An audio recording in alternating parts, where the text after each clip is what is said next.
और हमारी भारत सरकार की तेज तर्रार मंत्री श्रीमती देवाश्री चौधरी और सांसद, नाम बतलाने की जरूरत नहीं है, आप सब अच्छी तरह परिचित हैं, लेकिन नाम तो लेना ही पड़ेगा। पहली बार आपके सांसद सुकांता मजुमदार का भाषण मैंने सुना है बहनों भाइयों, और संसद में भी सुकांता मजुमदार का मैंने भाषण सुना। और मैं कह सकता हूं, सुकांता मजुमदार आपके एक ऐसे सांसद हैं जो अपने क्षेत्र की समस्याओं को और पश्चिम बंगाल की समस्याओं को पुरजोर तरीके से भारत की संसद में उठाने का काम कर रहे हैं। ऐसे ही हमारे संगठन के एक कुशल कार्यकर्ता श्री अरविंद मेनन जी, राष्ट्रीय सचिव, श्री किशोर जी बर्मन, सह संगठन महामंत्री, श्री सायंतन वर्णु, प्रदेश महामंत्री, श्री श्यामचंद्र घोष, श्री विनोय कुमार बर्मन, जिलाध्यक्ष दक्षिण दिनाजपुर भाजपा, श्री अमिताभ मैत्रा, प्रभारी दक्षिण दिनाजपुर भाजपा, और निखिल रंजन देव, परिवर्तन यात्रा प्रमुख, उत्तरी बंगाल जोन। और इस मैदान में उपस्थित मेरे सभी सम्मानित बहनों एवं भाइयों, चूंकि लगभग 5-6 वर्षों तक मैं पार्टी का अध्यक्ष भी रह चुका हूं, मंत्री के रूप में भी केंद्र में जिम्मेदारी संभाली, और जब मैं उत्तर प्रदेश का मुख्यमंत्री था तब भी पश्चिम बंगाल में सभाओं को संबोधित करने का मुझे अवसर प्राप्त हुआ। लंबे समय से आया, लेकिन इस बार की सभाओं में पश्चिमी बंगाल में बहनों भाइयों जिस प्रकार की भीड़ और जिस प्रकार का जुनून हमको देखने को मिलता है, मैं इस नतीजे पर पहुंचा हूं कि अब बंगाल की जनता ने मन बना लिया है कि ममता दीदी को जाना है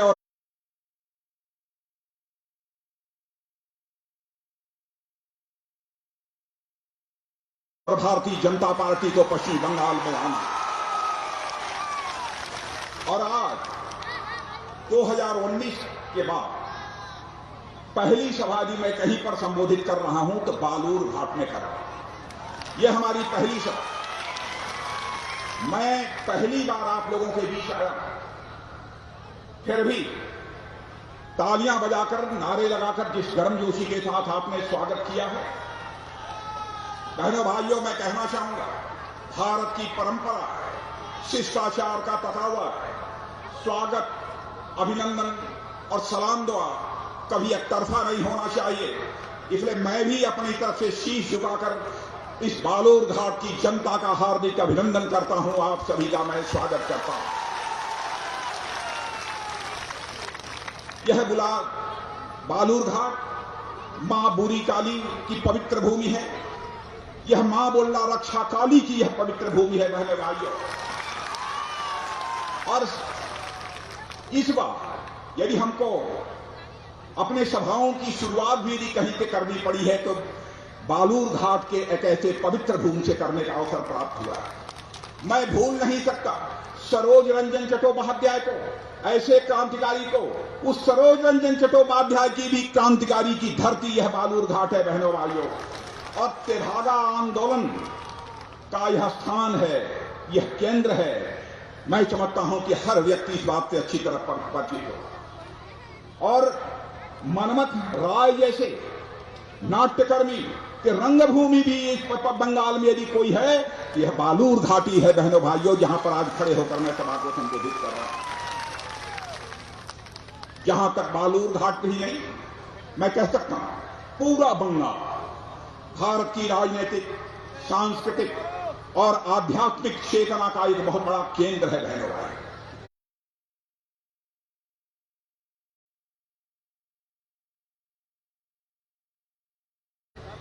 और इतना ही नहीं, मैं तो यह कहता हूं बंगाल की राजधानी कलकत्ता तो कभी यह भारत की आर्थिक राजधानी हुआ करती थी, लेकिन लगातार 34 वर्षों तक यहां सीपीएम की सरकार रहने के कारण और 10 वर्षों से यहां पर टीएमसी की सरकार रहने के कारण बहनों भाइयों, हमारा यह कलकत्ता और यह बंगाल जो एक औद्योगिक केंद्र के रूप में माना जाता था, औद्योगिक राज्य के रूप में माना जाता था, 44 साल में इन दोनों राजनीतिक पार्टियों ने बंगाल को तबाह कर दिया, बर्बाद कर दिया। बंगाल की भूमि के महत्व को केवल बंगाल के लोग ही नहीं जानते, दुनिया के दूसरे देशों में रहने वाले जो लोग भी भारत के बारे में जानते हैं उनको इस बात की अच्छी तरह जानकारी है। यह पश्चिमी बंगाल भारत का एक ऐसा राज्य है जहां पर कि चैतन्य महाप्रभु पैदा हुए। यह बंगाल भारत का वह राज्य है जहां स्वामी रामकृष्ण परमहंस पैदा हुए, और यह बंगाल वह राज्य है भारत का जहां पर स्वामी विवेकानंद जैसे सनातन धर्मी पैदा हुए। और साथ ही साथ यह बंगाल महर्षि अरविंद की धरती है। बहनों भाइयों, इस बात को भी सभी अच्छी तरह जानते हैं। रामकृष्ण परमहंस की धरती है, रविंद्रनाथ ठाकुर की यह धरती है। और सब तो सब आज जिस राजनीतिक पार्टी के हम सब कार्यकर्ता हैं, जितने मंच पर बैठे हुए हैं, बहनों भाइयों, हम लोग यदि हम किसी की विचारधारा को लेकर, किसी के दर्शन को लेकर, किसी के कार्यक्रम को लेकर भारत की राजनीति में अपने कदम आगे बढ़ा रहे हैं, तो यह विचारधारा देने का काम, पार्टी के कार्यक्रमों का देने का काम यदि किसी ने किया था, उस शख्स ने किया था जो कि इसी बंगाल की मां की कोख से पैदा हुआ था, बंगाल की धरती पर खेल कूद कर बड़ा हुआ था, जिसका नाम है डॉक्टर श्यामा प्रसाद मुखर्जी।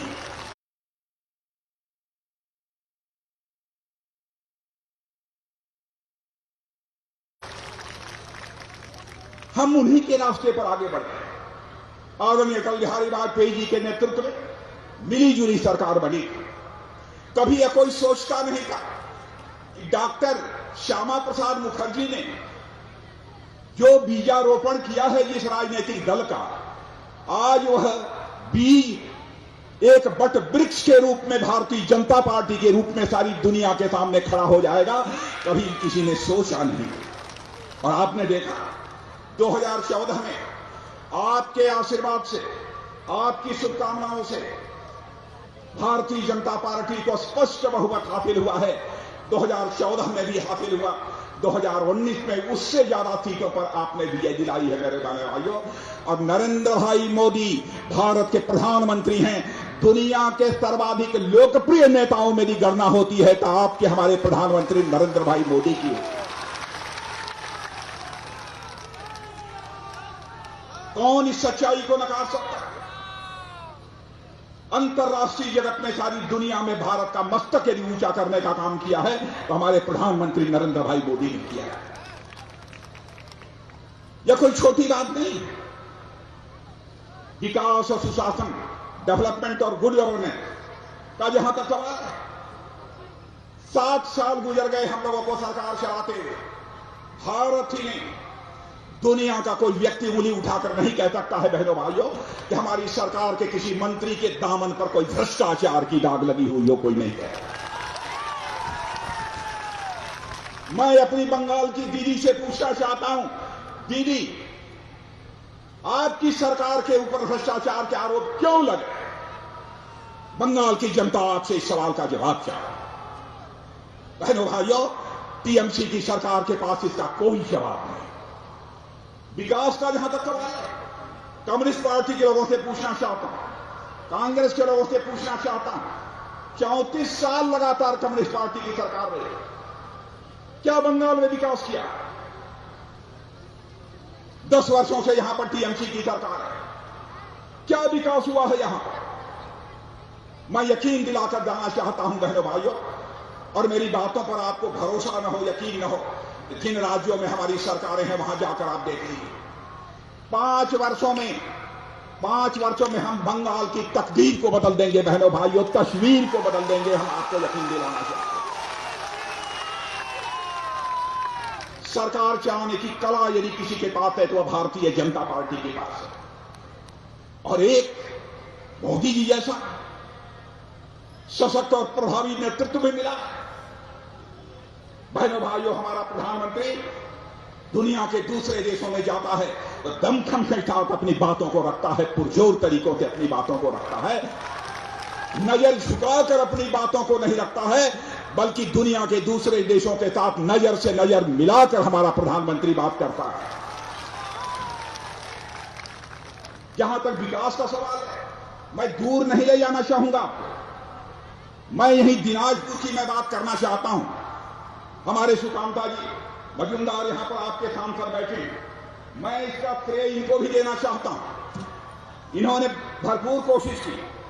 दिनाजपुर में रेल कनेक्टिविटी का जहां तक सवाल है, मैं कह सकता हूं हमारी सरकार आने के बाद पहले से हालात सुधरे हैं, बेहतर हुई है। यह सच हो तो ताली बजाइएगा, न हो तो मत बजाइए। बहनों भाइयों, आपसे मैं झूठ बोलकर आपका समर्थन नहीं हासिल करना चाहूंगा। आपकी आंखों में धूल झोंककर आपका समर्थन नहीं हासिल करना चाहूंगा। आपका समर्थन यदि आप हासिल करना चाहूंगा तो आपकी आंखों में आंख डालकर मैं आपका समर्थन हासिल करना चाहूंगा। 2014 से लेकर 2018 के बीच रेलवे को हमारी सरकार ने 5,437 करोड़ रुपए विकास पर खर्च किए। 12,000 करोड़ की लागत से 2,500 किलोमीटर सड़कें, ग्रामीण सड़कें बनाने के लिए हमारी सरकार ने पैसा बंगाल को दिया। मैं आपसे पूछना चाहता हूं, जो हम लोगों ने पैसा दिया है वो सड़कें बन गई गांवों की कि नहीं बन गई? पैसा देने के बनी भी होंगी तो कम बनी, जितना बनना चाहिए उतनी सड़कें नहीं बनी। 764 किलोमीटर 764 किलोमीटर हाईवेज को चौड़ा करने के लिए 1200 करोड़ रुपया 1200 करोड़ रुपया वेस्ट बंगाल सरकार को हमारी सरकार ने दिया है। ठीक से काम नहीं हुआ। और आज तो हालात यह है कि बालूघाट से बाबूघाट तक जाने में मुझे यह बताया गया है कि लगभग 16 घंटे लग जाते हैं। क्या सही है देवाश्री जी? सही है, 16 घंटा। हालत यह है। मैं पूछना चाहता हूं, सीपीएम, कांग्रेस, टीएमसी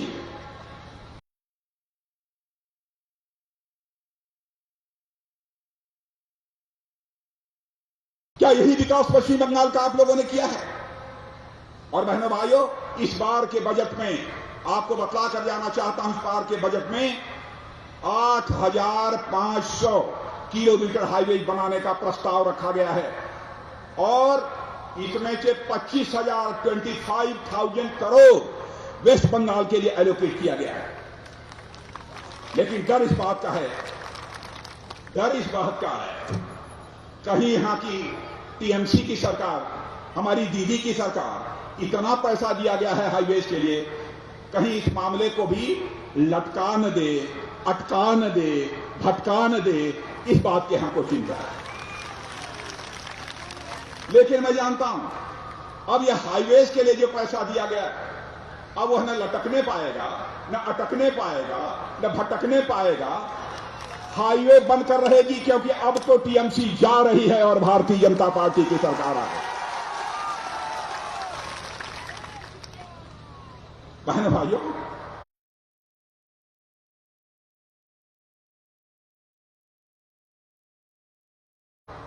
आप जितने लोग खड़े हैं, मैं आपसे पूछूंगा, मेरी बात गलत हो तो मत बजाइएगा ताली।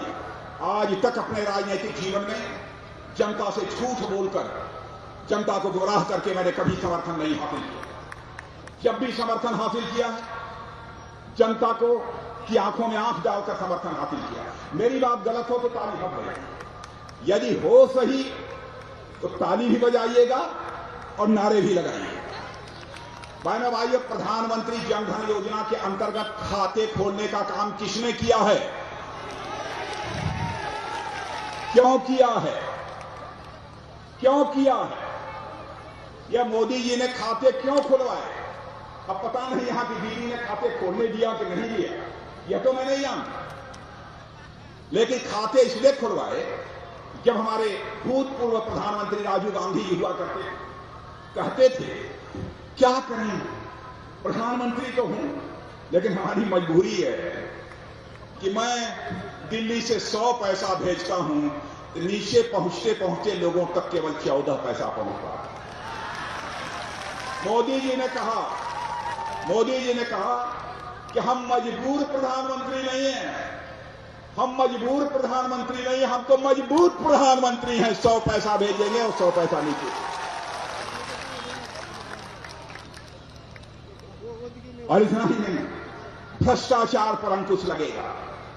इसलिए यह खाते बंद तो जाने दीजिए यहां की सरकार, उसके बाद देखना मेरे बहन, ये खाता जो खुला है आपका, उस खाते का करिश्मा क्या। आप सोए होंगे, रात को सोए होंगे और दिल्ली से पैसा चलेगा और आपके खाते में पहुंच जाएगा। जब 10 बजे जाएंगे बैंक में तो वह पैसा आपको दिखाएगा। पहली बार किसी प्रधानमंत्री ने यह सोचा कि हमारी गरीब परिवारों की माताएं बहनें लकड़ी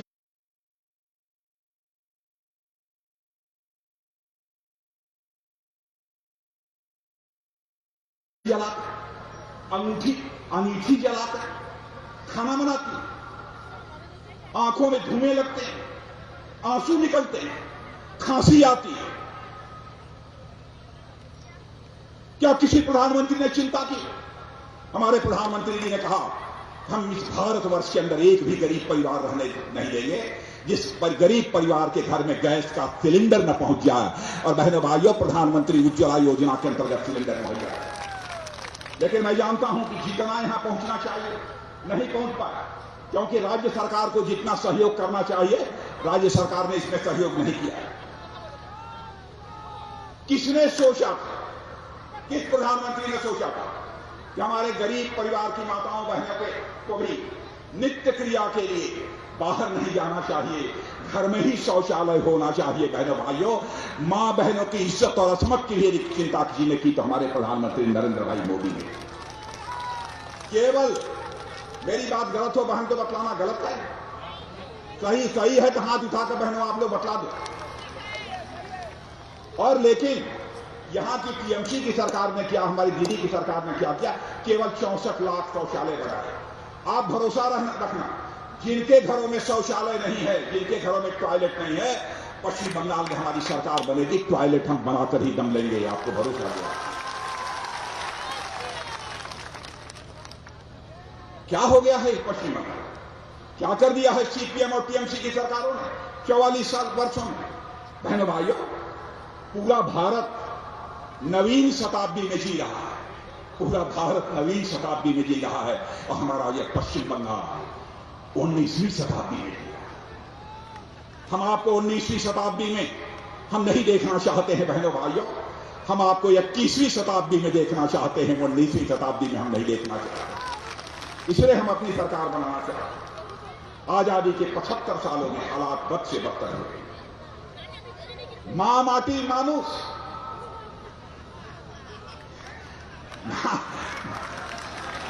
हे भगवान रक्षा करो, तो क्या हो गया। मां माटिस मां माटी अमानु, तीनों की सुरक्षा की गारंटी देकर टीएमसी ने अपनी सरकार बनाई। बहनों भाइयों, मैं जो जानता हूं आप उसे बेहतर जानते होंगे। आज न मां सुरक्षित है, न माटी सुरक्षित है, न मानुष सुरक्षित है। अराजकता का बोलबाला,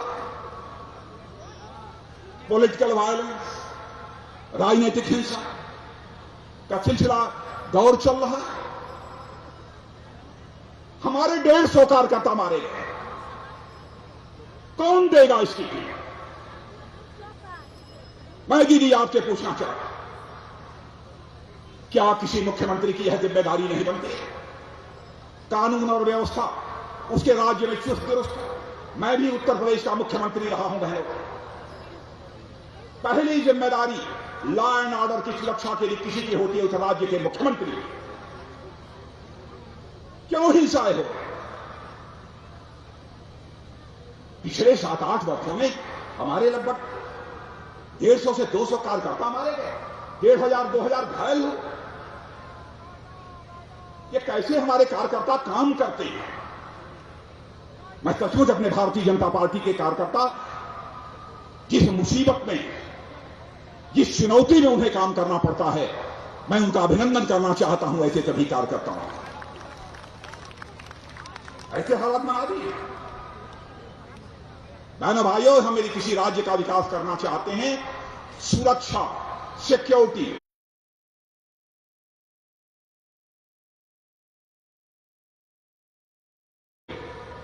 यह पहली शर्त होती है।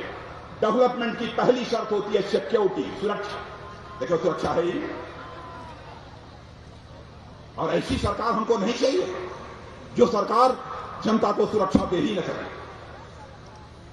और ऐसा नहीं मैं कह रहा हूं, आपके बगल का ही बांग्लादेश है, आपके बगल में ही त्रिपुरा है। त्रिपुरा में भी ऐसे ही कम्युनिस्ट पार्टी की सरकार थी 25 वर्ष। राजनीतिक हिंसा, दूसरे पार्टियों के कार्यकर्ताओं की हत्या, अराजकता का माहौल। आज त्रिपुरा जाकर देखिए बहनों भाइयों, भारतीय जनता पार्टी की सरकार आई है, त्रिपुरा का माहौल बदल गया है बहनों भाइयों, पहले जैसा आप त्रिपुरा में।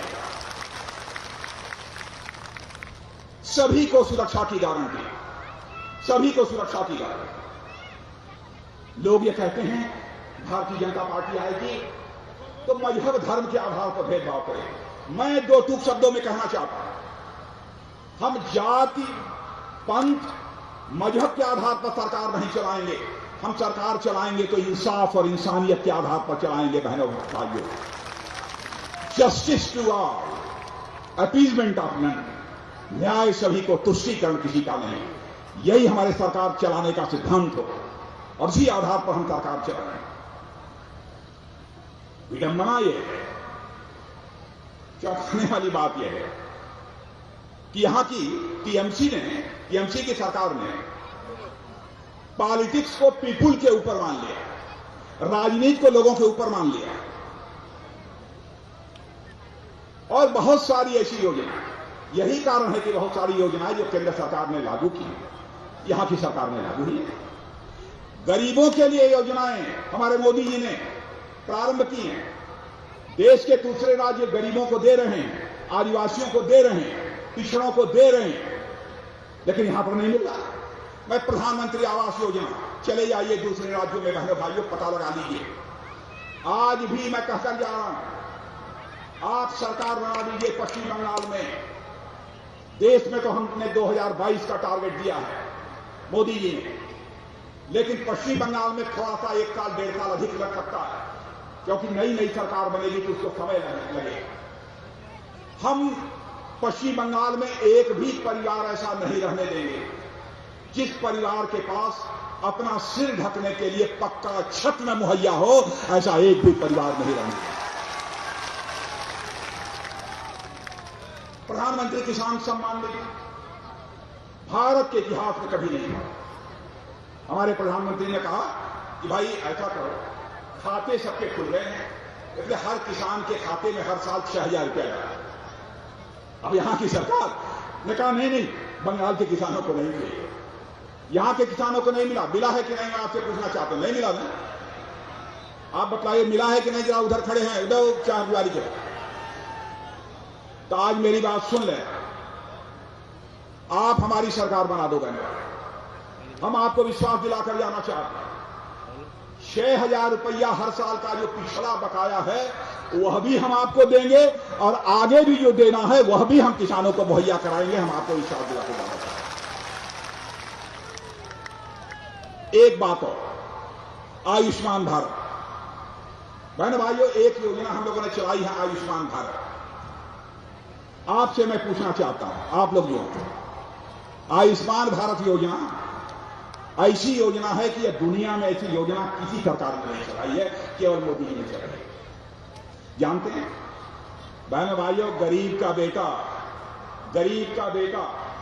दवा न खरीद पाने के कारण दम तोड़ देता है, डॉक्टर के पास जाकर अपने परिवार का, अपने बच्चों का इलाज नहीं कराता।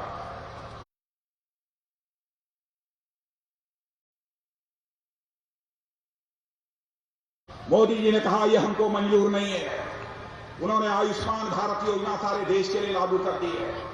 अब यहां सरकार बनेगी, आयुष्मान भारत का कार्ड आपके हाथों में होगा।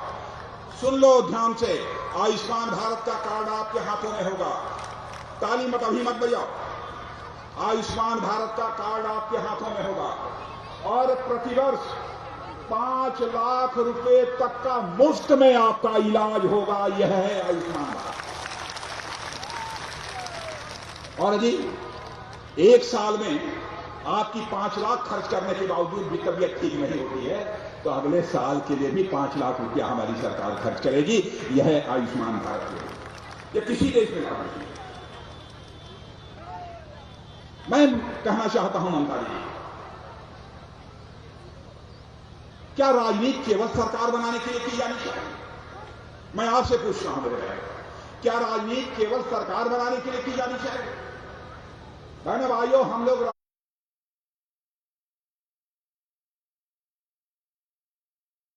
राजनीति केवल सरकार बनाने के लिए नहीं करते हैं। हम राजनीति करते हैं तो देश बनाने के लिए राजनीति करते हैं, समाज बनाने के लिए राजनीति करते हैं।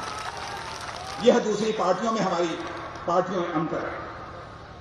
और यहां पर जो भ्रष्टाचार है, यहां पर जो हिंसा है, राजनीतिक हिंसा है, इसको भ्रष्टाचार राजनीतिक हिंसा को मैं कोविड-19, कोरोना इसे कहते हैं, जैसी महामारी में मानता हूं। भ्रष्टाचार और राजनीतिक हिंसा यह पश्चिमी बंगाल की एक महामारी है, पैंडेमिक है, कोरोना जैसी। और बहनों भाइयों, भ्रष्टाचार की इस महामारी की वैक्सीन भारत में यदि किसी के पास है तो वह केवल भारतीय जनता पार्टी के पास है, हमारे प्रधानमंत्री के पास है, और किसी के पास नहीं। हमने कभी तोलाबाज का नाम नहीं सुना। तोलाबाज क्या हुआ? तोलाबाज क्या हुआ जानते हैं? तोलाबाज हम तो सुने ही नहीं। पहली बार मैंने लोगों से पूछा तोलाबाज होता क्या, तो बताया कि तोलाबाजी से अब कटमनी चक्सा तो गरीब हालत कहां चला जाता है? बहनों भाइयों, पश्चिम बंगाल में यह पुलिस स्टेट बना दिया है टीएमसी के द्वारा, पुलिस स्टेट बना। लेकिन मैं कहना चाहता हूं, यहां के मुख्यमंत्री जी को, दीदी को कहना चाहता हूं, लोकतंत्र में सरकार शासक नहीं होती है। लोकतंत्र में सरकार शासक नहीं होती है, बल्कि सेवक होती है। मुख्यमंत्री जी सेवक होती है। शासक मानकर काम न करो। सरकारें यदि चलती हैं तो संविधान से सरकारें चलती हैं, अहंकार से सरकार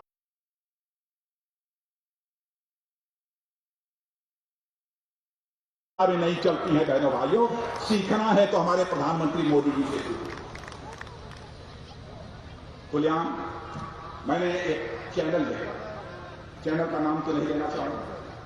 चैनल पर यह रहा, पश्चिम बंगाल में बम बनाने वाले, बम वो कह रहे थे, कहां हम लोग बम बनाते हैं? चुनाव में लोग ले जाते हैं।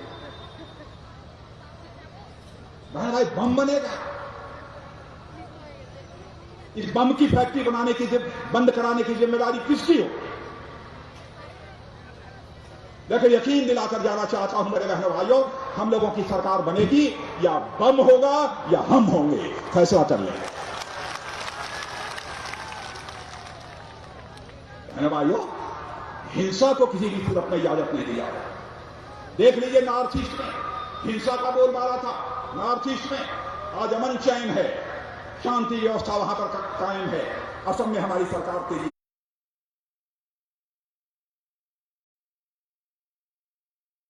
के साथ चल रही है। और बहनों भाइयों, कई सी जो यहां की बंगाल की मां की कोख से पैदा हुए डॉक्टर श्यामा प्रसाद जी मुखर्जी ने की, सरकार बनने के बाद हम लोग पूरा कर रहे हैं। जम्मू कश्मीर की धारा 370 को चुटकी बजाकर हम लोगों ने समाप्त कर दिया। किसके कहने पर किया? इसी बंगाल की मां की कोख से पैदा हुए डॉक्टर श्यामा प्रसाद मुखर्जी, जिन्होंने हमारी पार्टी बनाई है, उनके कहने पर ही किया। आतंकवाद के खिलाफ सीमा पर हम लोग प्रभावी कार्रवाई कर रहे हैं, यह बताने की आपको जरूरत नहीं। सरकार हमारी कैसी है, इसके बारे में बहुत चर्चा तो नहीं करना चाहता, लेकिन कुछ करना पड़ेगा। चाइना और भारत के बीच इधर कुछ टसल हुई थी, मालूम है? हुआ लेकिन देखिए यहां से लेकर वो सब सारे जितने लोग हैं, मैं सबसे निवेदन करना चाहता हूं, देश के मान सम्मान स्वाभिमान का प्रश्न।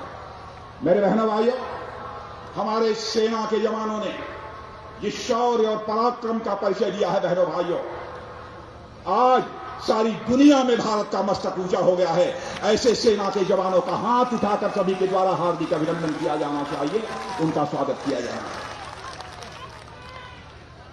और आज आपको याद है बालाकोट की एयर स्ट्राइक आज यही के दिन 2019 में हुई थी, आज यही के दिन हुई थी। दुनिया में कोई देश नहीं कर पाया, लेकिन हमारे यहां पुलवामा की घटना हुई थी रहने वाले, हमारे प्रधानमंत्री ने फैसला किया आतंकवादियों ने मारा है, आतंकवादियों को छोड़ेंगे नहीं, बल्कि दूसरे देश की धरती पर जाकर मारना होगा, तो दूसरे देश की धरती पर जाकर मारना, वही बालाकोट स्ट्राइक। और मैं कहना चाहता हूं, यहां से लेकर वहां तक जितने आप सब खड़े हैं, एक बार हाथ उठाकर एयरफोर्स के जवानों के सम्मान में एक बार बहनों भाइयों तालियां बजाकर उनका स्वागत करेंगे।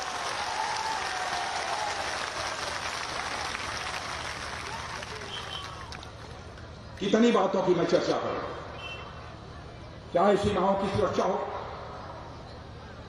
चाहे देश की सुरक्षा का सवाल, न हम सीमाओं की पवित्रता को भंग होने देंगे और न देश में असुरक्षा बढ़े कि हम किसी भी सूरत में इजाजत मेरे रहने वाले नहीं।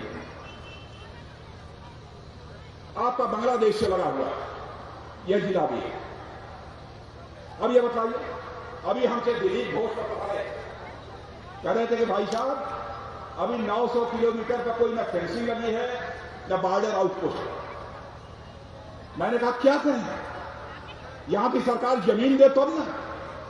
मैं गृह मंत्री था, उस समय से बातचीत चल रही है बहनों भाइयों नहीं, लेकिन यकीन रखना स्मगलिंग, ह्यूमन ट्रैफिकिंग, घुसपैठ, यह सब रुकेगी और सरकार बनने के 2 से 3 साल के अंदर रुक जाएगी। हम फेंसिंग कराएंगे, बॉर्डर आउटपोस्ट बनवाएंगे।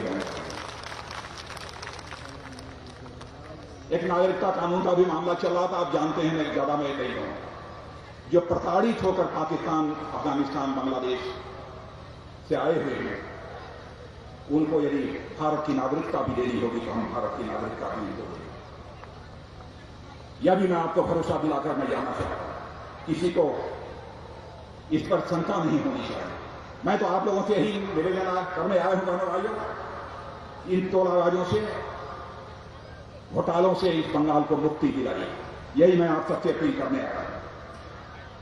सच्चाई है कि यहां की टीएमसी सरकार भारत के फेडरल स्ट्रक्चर, भारत के संघीय ढांचे को चुनौती दे रही है। यह कोई छोटा अपराध नहीं। बहनों भाई, देश की एकता, अखंडता हमारे लिए सर्वोपरि। दुनिया की कोई ताकत भारत के संघीय ढांचे को, भारत के फेडरल स्ट्रक्चर को चुनौती नहीं दे सकती जब तक यहां पर भारतीय जनता पार्टी। और आपको जानकर आश्चर्य होगा, कांग्रेस की सरकार भी दिल्ली में रही है। 13th फाइनेंस कमीशन 5 साल के लिए कांग्रेस की सरकार ने बंगाल को कितना पैसा दिया था, मैं आंकड़े बतला देता हूं। मेरी बात गलत हो तो मुझे चिट्ठी लिखकर भेज देना, टेलीफोन पर हमको बता देना, अखबारों में खबर दे देना। 13th फाइनेंस कमीशन के अंतर्गत बंगाल को 1,32,000 करोड़, 1,32,000 करोड़ यह कांग्रेस नेतृत्व की यूपीए सरकार ने दिया।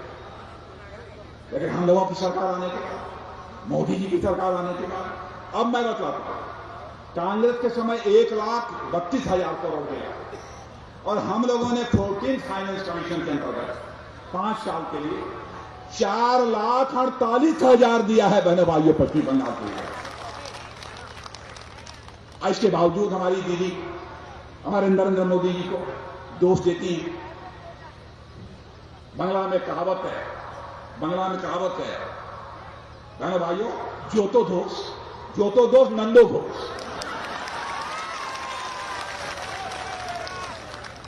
तो हमारे मोदी जी को नंदो घोष बनाना चाहिए। नहीं होगा दीदी, नहीं होगा। दोस्तों बहुत हो गया। और नोई उन्नाव और नोई ना, अब अन्याय नहीं होगा, आगे नहीं चलने पाएगा। हमारा प्रोनाउंसिएशन ठीक है कि नहीं? ठीक है। भारतीय सनातन परंपरा के ध्वज वाहक स्वामी विवेकानंद की धरती है बहनों भाई। सनातन धर्म का भी हम बंगाल की धरती पर अपमान नहीं होने, हम किसी धर्म का अपमान नहीं, यह भी आपको विश्वास दिलाकर देना चाहिए। जब मैं कभी सुनता हूं कि मां दुर्गा की प्रतिमा के विसर्जन पर प्रतिबंध लगा, कभी मैं सुनता हूं कि मां सरस्वती पूजा के ऊपर प्रतिबंध लग गया। क्या धार्मिक स्वतंत्रता नहीं रहनी चाहिए? किसी धर्म मजहब का कोई हो, धार्मिक स्वतंत्रता सबको मिलनी चाहिए। इन सब सारे मुद्दों को लेकर बहनों भाइयों हम जनता के बीच जा रहे हैं। मैं यह अपील आप सबसे करने के लिए आया और मैं आपके प्रति आभार व्यक्त करना चाहता हूं। यहां संसदीय क्षेत्र से तो आपने जिता दिया है हमारे सुकांता मजूमदार जी। इतना ही नहीं, आपने 42 में 18 सीटों पर भारतीय जनता पार्टी को विजय दिलाकर भारत की संसद में भेजा है।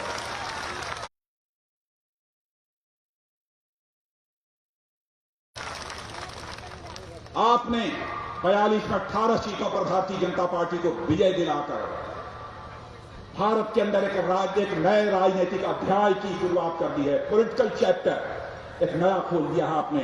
इसके लिए मैं आज शीश झुकाकर बंगाल की जनता के प्रति आभार व्यक्त करना चाहता हूं। आभार व्यक्त करता हूं। कमाल किया है आप लोगों ने। 42 में 18 सीटों पर विजय प्राप्त करना यह कोई छोटी बात नहीं, यह आपने किया। इसलिए बहनों भाइयों, मैं आप सबसे यही कहना चाहता हूं कि ममता दीदी कह रही हैं बंगाल में खेला हो गए, कहते हैं बंगाल में खेला हो गए। लेकिन ममता दीदी मैं कहना चाहता हूं खेला हो गए निश्चय ही हो गए। और अब तो बंगाल में बोडो खेला हो गए।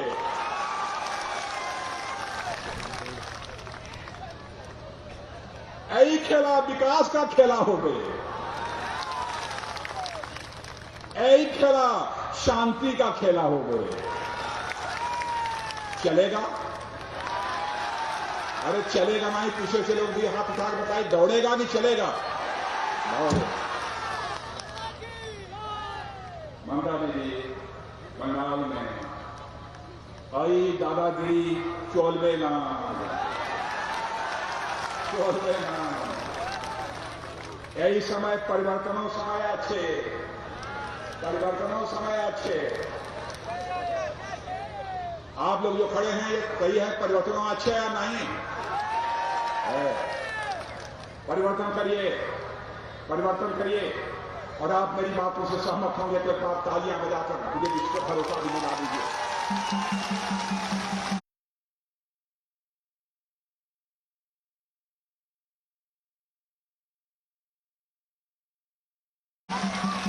आपके बहनों भाइयों, आप सब जो किनारे खड़े हैं उनसे ये अपील करना चाहता हूं, आप लोग जो खड़े हैं सबसे अपील करना चाहता हूं, यकीन दिलाकर चाहना चाहता हूं, यदि भरोसा हो तो तालियां बजाइएगा। सोनार बांग्ला का हम सपना साकार करके रहेंगे बहनों भाइयों, आपको विश्वास दिला। तो मैं जाऊं, आपका आशीर्वाद मिलेगा भारतीय जनता पार्टी को। बोलिए भारत माता की, भारत माता की, भारत माता की। वंदे मातरम, वंदे वंदे वंदे वंदे वंदे। बहुत बहुत धन्यवाद।